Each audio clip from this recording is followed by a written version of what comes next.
ध्यान से सुनिए। जो आप आज जानने जा रहे हैं वो कोई साधारण कथा नहीं, बल्कि वो रहस्य है जो हजारों साल पहले ग्रंथों में छुपा दिया गया था। एक ऐसी भविष्यवाणी जिसका जिक्र शायद आपने सुना तो होगा, लेकिन कभी उसकी सच्चाई को महसूस नहीं किया।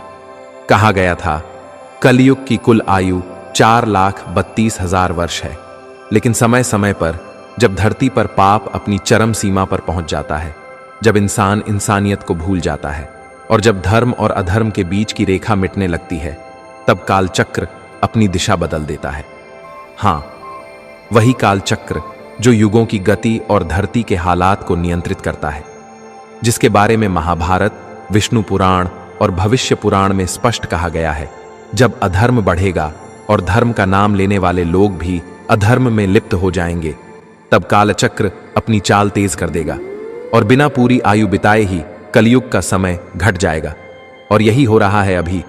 2030 यही वो वर्ष है जिसे लेकर ग्रंथों, भविष्यवाणियों और आर्षि मुनियों ने इशारा किया है। कहा गया है कि 2030 में धरती पर युग परिवर्तन होगा, कलयुग अपनी अंतिम सांसें लेगा और सतयुग का आरंभ होगा। और यह संयोग मात्र नहीं है, यह कालचक्र की गति का परिणाम है, क्योंकि ग्रंथों में यह भी कहा गया है कि हर युग के अंत में समय की चाल तेज हो जाती है। पिछले 2 वर्षों में जो घटनाएं घटी हैं वे सामान्य नहीं हैं। ये सब कालचक्र की करवट का संकेत है। कालचक्र ने अपनी दिशा बदल ली है। कलयुग का अंतिम चरण अब सामने है, और जब कालचक्र घूमता है तो वो न केवल प्राकृतिक आपदाओं को जन्म देता है, बल्कि लोगों के विचारों और आचरण में भी भारी परिवर्तन लाता है। 2025 के उसी सावन महीने में दुनिया भर में कुछ ऐसे लक्षण देखने को मिले जो ग्रंथों में हजारों साल पहले लिखे गए थे। पहला संकेत, आसमान में कई जगह 3-3 इंद्रधनुष एक साथ दिखाई दिए। यह कोई साधारण घटना नहीं थी। वेदों और पुराणों में इसे एक विशेष घटना माना गया है। कहा गया है जब एक साथ 3 इंद्रधनुष प्रकट होते हैं तो जान लो कि कालचक्र अपनी चाल बदल चुका है। यह संकेत होता है कि एक युग का समापन और दूसरे युग का आगमन निश्चित है। 2025 के सावन में यह दृश्य भारत ही नहीं, अमेरिका, रूस, अफ्रीका और हिमालय के कई हिस्सों में देखा गया। लोग इसे एक अद्भुत प्राकृतिक घटना समझकर आगे बढ़ गए, लेकिन जो जागरूक थे, जिन्होंने ग्रंथ पढ़े थे, उन्होंने तुरंत पहचान लिया कि यह वही संकेत है जिसके बाद समय रुकता नहीं। यही संकेत है कि प्रकृति कालचक्र की नई गति को स्वीकार कर चुकी है। दूसरा संकेत, सावन में सूखे हुए पुराने जलस्रोत अचानक पानी से भरने लगे।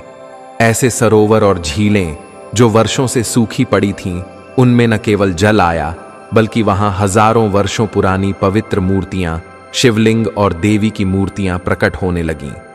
पुराणों में कहा गया है जब मृत जलस्रोत फिर से जीवन पालें और पुराने मंदिरों की मूर्तियां प्रकट होने लगें, तो समझो कि कालचक्र अपनी अगली चाल के लिए तैयार है। यह संकेत है कि वह युग समाप्ति के समीप है जिसने धर्म को भुलाया और पाप को बढ़ावा दिया, और अब समय आने वाला है जब पापियों का अंत और धर्म का पुनः स्थापना का कार्य होगा। संकेत, शिव भक्ति का असाधारण उभार। 2025 के सावन में भारत ही नहीं, नेपाल, भूटान और इंडोनेशिया तक के शिव मंदिरों में भक्तों की भीड़ इतनी अधिक उमड़ी कि कई मंदिर प्रशासन को आपातकालीन व्यवस्था करनी पड़ी। और सबसे अद्भुत बात यह रही कि जिन युवाओं ने कभी मंदिर का रुख तक नहीं किया था, वे भी अपने आप शिव भक्ति की ओर खींचने लगे। स्कंद पुराण और लिंग पुराण में वर्णित है, जब युग परिवर्तन के समय कालचक्र अपनी चाल बदलता है तो महादेव के भक्तों में अचानक वृद्धि होती है। लोग अपने दुख, पाप और मोह को छोड़कर शिव भक्ति में लीन हो जाते हैं, क्योंकि कालचक्र की गति को केवल महादेव ही नियंत्रित कर सकते हैं। यह संकेत है कि शिव स्वयं युग परिवर्तन की भूमिका में आ चुके हैं। असामान्य मौसम। 2025 के सावन में कभी कभी एक ही दिन में 4-4 मौसम देखने को मिले। सुबह खड़ी धूप, दोपहर को तेज आंधी, शाम को मूसलधार बारिश और रात को बर्फ गिरना। यह केवल भारत में नहीं, विश्व के अलग अलग कोनों में देखने को मिला। अग्नि पुराण कहता है, जब रथुएं अपनी मर्यादा छोड़ दें तो जान लो कि कालचक्र नया अध्याय लिखने को व्याकुल है। 2025 के सावन ने इसी परंपरा का अनुसरण किया। ये मौसम का खेल नहीं था, ये कालचक्र की करवट थी। प्रकृति स्वयं अपने अगले युग की तैयारी कर रही थी। 5वां संकेत, धरती के नीचे से आती अजीब आवाजें। सावन के महीने में रात के सन्नाटे में कई जगह धरती के भीतर से कंपन और गूंज सुनाई दी। कई भूवैज्ञानिक इसे प्राकृतिक हलचल कहकर भूल गए, लेकिन गरुड़ पुराण और भविष्य पुराण में स्पष्ट लिखा है, जब कालचक्र घूमता है तो धरती अपने भीतर से संकेत देने लगती है। और 2025 में धरती के कंपन ने यही बताया कि अब समय बचा नहीं है, कलयुग का अंत पास है। छठा और सबसे बड़ा संकेत, अचानक से धर्म ग्रंथों की ओर लोगों का आकर्षण। 2025 के सावन में लाखों लोगों ने न केवल गीता और रामायण पढ़ी, बल्कि शिव महापुराण, कालिका पुराण, ब्रह्मवैवर्त पुराण की कथाएं भी सुननी शुरू कर दी। हजारों साल बाद पहली बार यह देखा गया कि गांव-गांव में शिव पुराण का पाठ हुआ।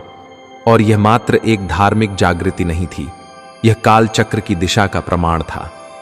पुराणों में कहा गया है, जब अनजाने में ही लोग धर्म ग्रंथों की ओर लौटने लगे, तब जान लो सतयुग का द्वार खुलने वाला है। यह कालचक्र की अंतिम गति है। कलयुग के पट अब बंद होने को हैं। इन 6 संकेतों को यदि आप गहराई से देखेंगे तो समझ पाएंगे कि यह कोई संयोग नहीं, बल्कि कालचक्र का निर्णायक मोड़ है। अब प्रश्न उठता है, 2030 में ऐसा क्या होगा? तो ग्रंथों में लिखा है, 2030 में एक ऐसी खगोलीय घटना घटेगी जो धरती के वातावरण को पूरी तरह बदल देगी। एक दिव्य तारा जो हजारों साल बाद निकलेगा, और उस तारे के उदय के साथ ही धरती पर बुराई का प्रभाव कम होने लगेगा। मनुष्यों के मन में स्वतः दया, प्रेम और भक्ति का संचार होगा, और धीरे धीरे सतयुग का आरंभ होगा। ये घटना अपने आप में इतनी अद्भुत होगी कि विज्ञान भी उसका कारण नहीं समझ पाएगा, और इतिहास में इसे धरती का सबसे बड़ा युग परिवर्तन कहा जाएगा। तो ध्यान रखिए, अगर आप भी इन लक्षणों को महसूस कर रहे हैं, अगर आपके भीतर भी अजीब सी बेचैनी है, या आप भी अचानक शिव भक्ति की ओर खींच रहे हैं, तो समझ जाइए आप भी उस कालचक्र के परिवर्तन का हिस्सा बनने वाले हैं। सावधान रहिए, सजग रहिए, क्योंकि युग बदलने वाला है। 2030 सतयुग का द्वार खुलने ही वाला है। लेकिन बात यहीं समाप्त नहीं होती। अब जिस सबसे रहस्यमयी और निर्णायक घटना का उल्लेख ग्रंथों में किया गया है, वह है 2030 में घटने वाली खगोलीय घटना। भविष्य पुराण और ब्रह्मवैवर्त पुराण में स्पष्ट लिखा है कि जब धरती के चारों ओर स्थित ग्रहों की चाल एक विशेष योग में आ जाएगी और एक दुर्लभ तारा उदय होगा, जिसे ध्रुवपुत्र कहा गया है, तब समस्त लोकों में कंपन होगा। यह तारा अपनी अद्भुत ज्योति से पूरे ब्रह्मांड को आलोकित करेगा।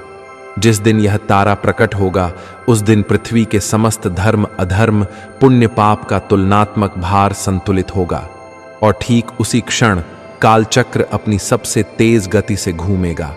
यह क्षण काल परिवर्तन बिंदु कहलाता है। पुराणों में कहा गया है, जब उस तारे की ज्योति एक विशेष राशि में प्रवेश करेगी, उसी समय कलयुग का अंतिम अध्याय शुरू होगा। उसी दिन धरती के तमाम अधर्मी, पापी और स्वार्थी आत्माएं धीरे धीरे नष्ट होंगी। उनके हृदय में ग्लानि और पश्चाताप भर जाएगा। वहीं जो धर्मप्रिय और साधक होंगे, वे एक नई चेतना प्राप्त करेंगे। उठता है, कालचक्र क्या है और कब आता है? कालचक्र यानी समय का वह चक्र जो सृष्टि की गति, जीवन मृत्यु, युग परिवर्तन और समस्त ब्रह्मांडीय घटनाओं का निर्धारण करता है। यह कालचक्र प्रत्यक्ष रूप में तब दिखाई देता है जब युग की समाप्ति समीप आती है। पिछले त्रेता और द्वापर में भी यही हुआ था।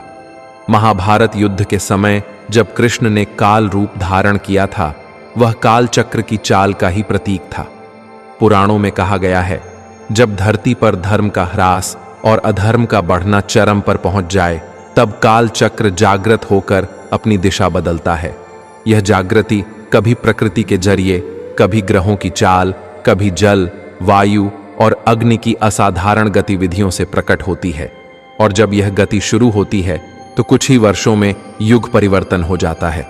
अब बात करें कलयुग के अंत की।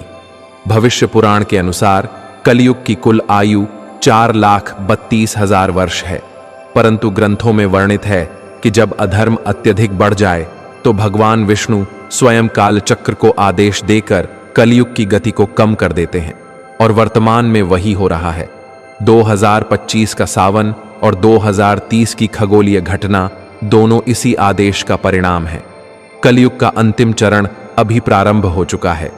जिस दिन वह दिव्य तारा आकाश में प्रकट होगा, उसी दिन से कलयुग के अधपतन की अंतिम घड़ी शुरू होगी और यह धीरे धीरे समाप्त होकर सतयुग की ओर बढ़ेगा।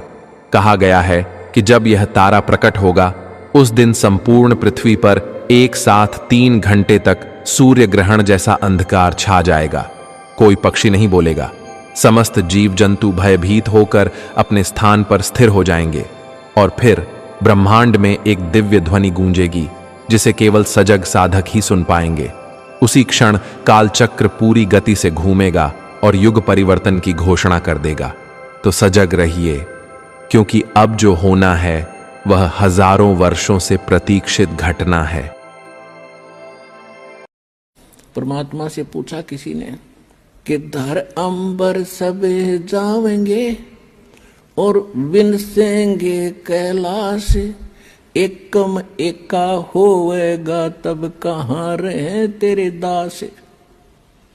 धरती अंबर जान दे और विनसन दे कैलाश, एकम एका होण दे मेरे आश्रय रहे मेरे दास। कि मेरे भक्त मेरे द्वारा बताई गई इस विधि और इस धर्म पुण्य के जहाज में बैठ के और ऐसे रहेंगे जैसे नौका जल के ऊपर रहा करती है। ये धर्म के कारण ये विनाश में नहीं आएंगे, चाहे तीनों लोकों का भी नाश बेशक हो जाए।